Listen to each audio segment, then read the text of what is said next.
Don't lie to me about your chance, about fall in love. What makes you happy, what makes you drown, but what... Hey, coucou mes petites licornes, j'espère que vous allez bien. Bon, je suis sincèrement désolée, j'ai pas le micro, mais je suis chez ma soeur et je l'ai oublié. Donc, sorry. Du coup, aujourd'hui, on va partir sur une vidéo qui a rien à voir et que je n'ai toujours pas fait sur ma chaîne. J'en avais envie, donc voilà. Aujourd'hui, on va parler du monde paranormal. Donc, c'est parti. J'espère que la vidéo vous plaira au passage. Bref, on va commencer la vidéo. À ce moment-là, j'avais entre 12 et 13 ans à peu près. Je n'allais plus à l'école parce que ça se passait plutôt mal. Et puis, j'avais décidé de stopper les cours. Chose que vous ne devez pas faire parce que sinon, après, vous êtes en galère. Voilà. Parce que sans diplôme, à l'heure d'aujourd'hui, c'est un peu compliqué. Du coup, à ce moment-là, tout se passait bien pendant genre 3-4 mois à peu près. Tout était bien, rien à signaler. Et puis, quelques mois après les 5-6 mois, j'ai commencé à avoir des ressentis. Genre comme s'il y avait quelqu'un avec moi alors que j'étais totalement seule dans l'appartement. Sur le coup, je me suis dit non, je suis complètement fou, c'est pas possible, ce genre de choses ne peut pas exister. Et puis avec le temps, quand mes parents étaient rentrés à la maison avec mes soeurs et mon frère, à ce moment-là, j'ai commencé à essayer de chercher un peu plus d'informations sur ce genre de ressenti sur l'ordi parce que j'avais pas forcément envie de faire ce genre de recherche quand j'étais seule parce que j'étais déjà terrifiée au départ. J'avais pas encore plus envie de me faire peur. Ensuite, après quelques années, il y a eu mon ancienne voisine qui était notre nounou à moi et mes soeurs et mon frère qui nous gardait quasiment la plupart du temps quand ma grand-mère ne pouvait pas et quand mes parents ne pouvaient pas également. Et du coup, cette voisine-là est décédée, je ne sais plus exactement de quoi, elle est décédée. Et ensuite, avec ma mère, on a décidé d'aller dans sa chambre funéraire, chose que j'aurais jamais dû faire parce que quand je suis sortie, j'étais encore au plus mal et j'étais vraiment terrifiée. Parce que je vous jure, c'est une chose que je ne referai plus. Parce que je crois que j'ai bien compris la leçon. Et forcément, j'ai pas bien envie de recommencer. Vous voyez ce que je veux dire. Et après, les choses se sont enchaînées. Quand je suis rentrée chez moi avec ma mère, j'ai commencé à avoir des genres d'ombre sur le mur. Et toujours autant mes ressentis. Et puis, avec le temps, ça s'est un peu calmé. Rien à signaler avec quelques années, même malgré que j'étais pas mal terrifiée par rapport au fait que j'avais vu mon ancienne voisine dans la chambre funéraire. Je vous épargne les détails parce que c'est même assez hard et j'ai pas forcément envie de le dire parce que ça me fait rappeler un peu trop de mauvais souvenirs et c'est assez choquant quoi. Même à l'heure d'aujourd'hui, des fois je repense à ça et je suis pas bien parce que voilà, c'était un mauvais moment que j'avais passé.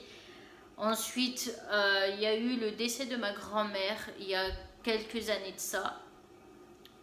Faut se dire que ma grand-mère n'a jamais été dans mon appartement où je suis actuellement. Avant que ma grand-mère décède, j'avais encore mes ressentis par rapport à des identités. Jusqu'à là, tout se passait bien, c'était des ressentis plutôt tranquilles. Après, ça a commencé à monter crescendo. Et puis, j'ai commencé à être de plus en plus mal. Ouais, j'avais des nausées, j'avais aussi, enfin, j'ai toujours autant, les nausées, des frissons, j'avais du mal, enfin, j'ai du mal à respirer quand ça m'arrive. Et je suis vraiment pas bien. Je suis pas bien. Je suis à 2 doigts de tomber par terre, mais tout va bien dans le meilleur des mondes.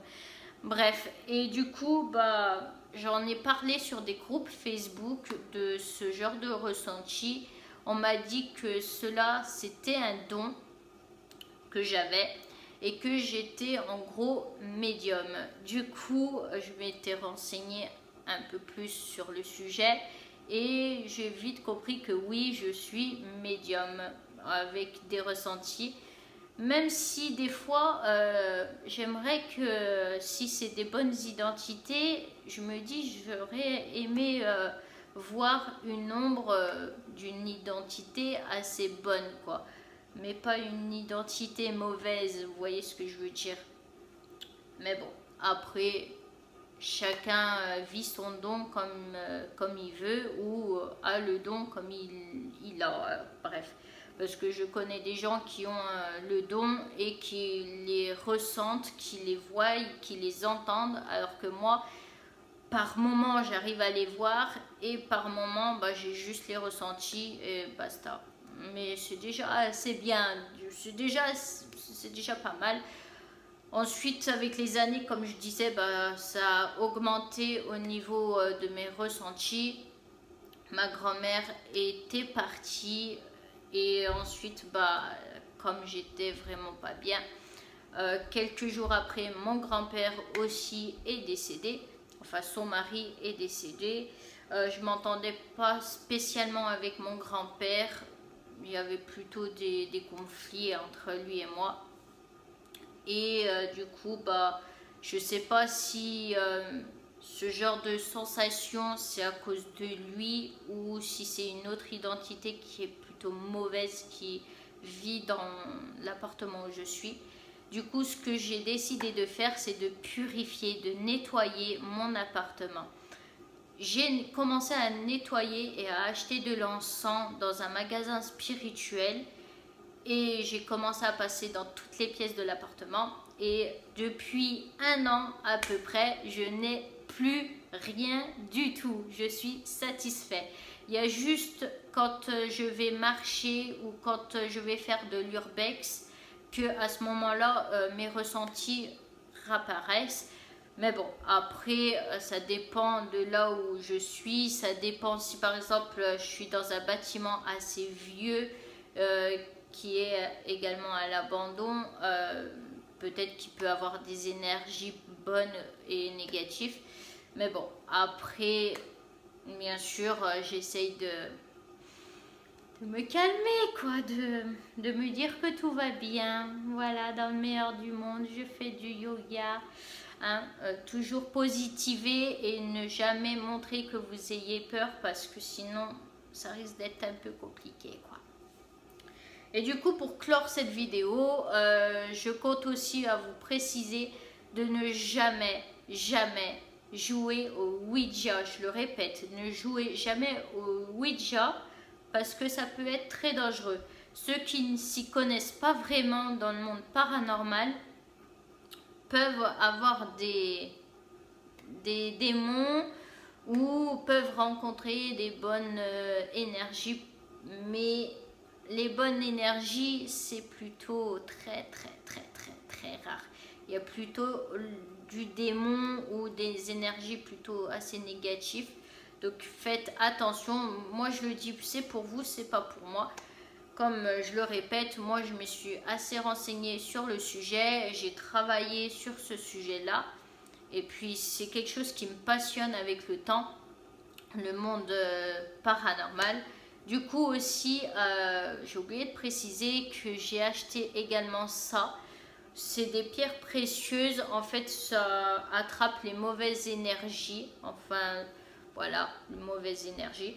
J'ai acheté ça dans un magasin spirituel. Et au début, j'étais plutôt mitigée. Je me suis dit non, je crois aux esprits, mais aux histoires de pierres précieuses, je pense pas que ça fonctionne plutôt sur moi.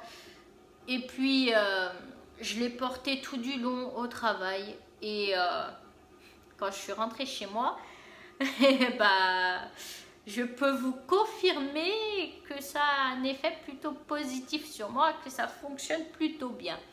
Parce que quand je suis rentrée chez moi, j'avais le poignet qui était lourd, mais comme si j'avais une pierre dans la main, mais archi lourde.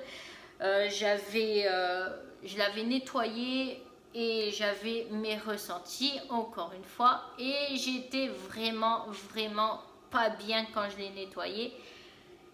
Ce qui veut dire qu'au travail, il y a eu des énergies plutôt négatives.